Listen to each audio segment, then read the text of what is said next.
Hey mga brods, eto na nga, Calvin Oftana, alam naman natin kaka-champion na ng TNT ngayong Commissioner's Cup. Pero mga kabrods, hindi nyo ba alam na ito pong San Miguel Beermen ay matagal na palang gustong kunin ito pong si Calvin Oftana. Yes, nung nasa NX Road Warriors pa to, nung nandyan pa si Coach Yeng Yao, dahil nakitaan na talaga nila ng potential agad, ito pong si Oftana. Ang kaso nga lang, bigla itong naunahan ng TNT Tropang Giga. Pero hindi naman titigil ang SMB kahit nakuha na ng TNT, kahit ilang championship pang makakuha na ito po ni Calvin Oftana dyan. Dahil ito pong San Miguel Beermen, balak na magluto ng trade dito sa sharpshooter na ito. Ito pong 6'5" na talagang kumamada at nagpasunog dito sa Barangay Nebra, San Miguel, para nga makapag-champion ng TNT Tropang Giga dahil uminit nga ito nung 4th quarter Game 7 mga kabrods. Pero ito mga kabrods, ito pong SMB, balak kasi nilang bitawan yung mga ibang superstar neto. Alang-alang lang sa isang superstar din. Yes, ang dami kasing gagalawin ng SMB dito. Lalong-lalo na nagbigay pa ng schedule ang PBA dahil next month na nga pala ang ating All-Filipino Cup or Philippine Cup mga kabrods. Kaya ito, gusto nang mag-rebuild ng SMB within this week or next week mga kabrods. Magkakaroon na tayo ng maraming adjustments sa lineup ng SMB. Siguro 3 to 4 players ang magiging bagong player ng SMB at 3 to 4 din ang mawawala sa kanila. Kaya ito, uunahin na nila ito pong si Calvin Oftana, pero hindi naman ito yung pinaka-priority ng SMB. Lalong-lalo na't kaka-champion na ito ng TNT Tropang Giga, syempre bibigyan ito ng malaking sahod at malaking bonus. Pero syempre kung ito pong agent ni Oftana, malaman ito pong offer ng SMB na sobrang laki mga kabrods, baka masilaw ito at lumipat ng San Miguel Beermen dahil hindi rin naman basta-bastang SMB. Ngayon lang talaga nagkanda malas-malas nung pagbalik ni Coach Leo Austria dahil nalito nga sila sa play dahil from Coach George Gallen to Coach Leo Austria to maagang Boracay ng SMB. Pero pag ito ay nag-rebuild ng maayos, nag-ensayo ng maayos, nag-aral ng plays ng maayos mga kabrods, iba ang SMB kapag nagseryoso na. Line up pa lang, super studded na mga kabrods. Paano pa kung nandyan pa ito pong si Calvin Oftana.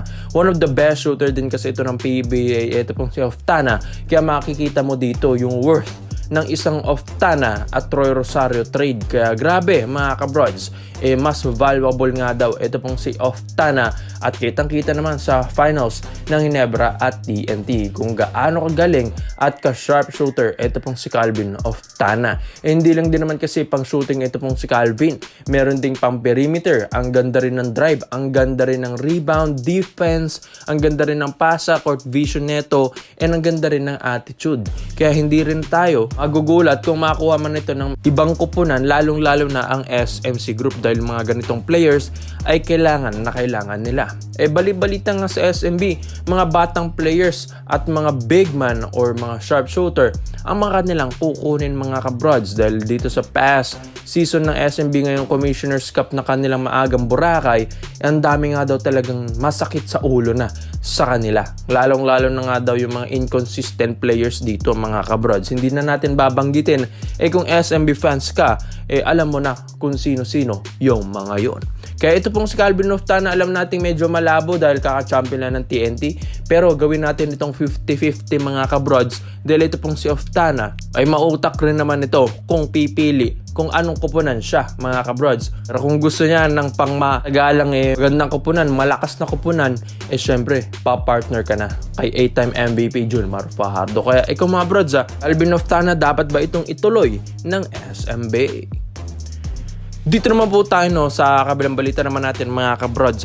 May balita nga tayo sa Barangay Nebra, San Miguel. Ito nga, sinabi ni Mr. Snow Badwa, kamakailan lang reshare ko lang dito kay Maverick Amisi. Boss Al Francis, tama ba hula ko, sulit sweldo o sulit bayad? Ang sinare nga ni Mr. Snow Badwa dito, itong ito swerte ng Ginebra, kaka-champion ng team nung pumasok siya. At siguro magja-champion ulit ang Kings pag na-trade na siya ulit. Dahil simula nga nakapasok ito pong si Maverick Amisi sa Ginebra, nagkanda malas-malas na mga kabrods.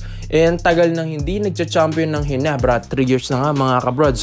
Well, baka nga daw ito yung dahilan dahil sa mga inconsistent players like Maverick Amisi. So mga kabrods, di na tayo magugulat kung matitrade yan. Pero ito, may mga reports and rumors tayo na gusto palang i-trade ng Ginebra. Ito pong si Amisi ngayon dito kay Joshua Monzon. Yes, ito pong si Monzon na nasa Northport Batampier ay isa rin sa mga role player at kanang kamay din ni Arvin Tolentino. Well, pares lang din naman silang point guard pero mga kabrods, mas consistent naman ito pong si Joshua Monzon na di hamak talaga mga kabrods. Mabilis, sharpshooter din, magaling na point guard, magandang court vision, nasa kanya na rin ang lahat. While kay Maverick Amisi daw, nag-hesitate pa mga kabrods. Tapos minsan nagkakaroon pa ng turnovers, minsan hindi pa niya dinadrive kahit open space. Mas gugustuhin pa niyang itira, tapos hindi naman na ipapasok, turnover na naman, 'di ba mga kabrods? Kaya ito pong si Joshua Monzon, well, alas pares lang din naman sila ng laruan neto po ni Amisi, pero ibang-iba ang isang Joshua Monzon mga kabrods. Kitang-kita nyo naman sa handles, mas mabilis, dating first pick ng PBA at matagal na itong namamata ng SMC Group mga kabrods. Lalong-lalo na ito pong si Coach Timko, na uunahan lang talaga ito.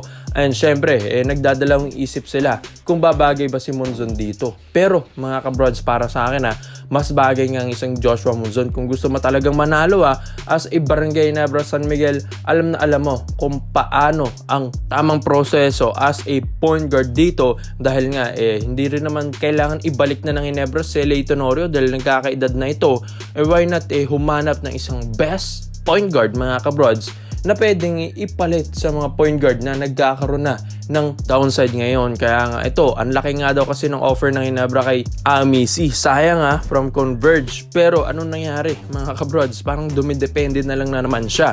Malabo yung Amisi na Converge dati kaysa ngayon sa pinapakita niya sa finals mga kabrods. Di nga maamoy yung Amisi sa finals dahil grabe mga kabrods, hindi na siya gumagawa. While ito pong si Joshua Monzon, kung ito ang nakuha sana ng Ginebra, mga kabrods, siguro baka nag-champion pa ang Barangay Ginebra ngayong Commissioner's Cup dahil grabe rin ang pinapakita nito.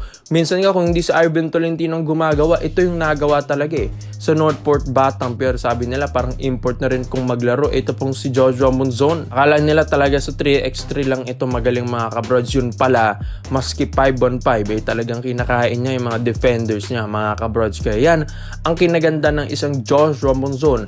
At ito pong Barangay Ginebra San Miguel, alam natin na dismayado ngayong finals against TNT Tropang Giga na nabigo mga kabrods. And yun, naging runner-up lang.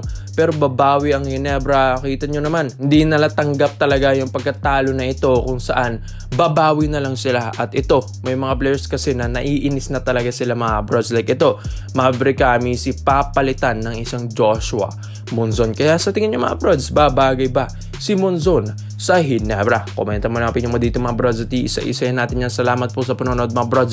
This is Full Basketball. Yun lang. I'm out.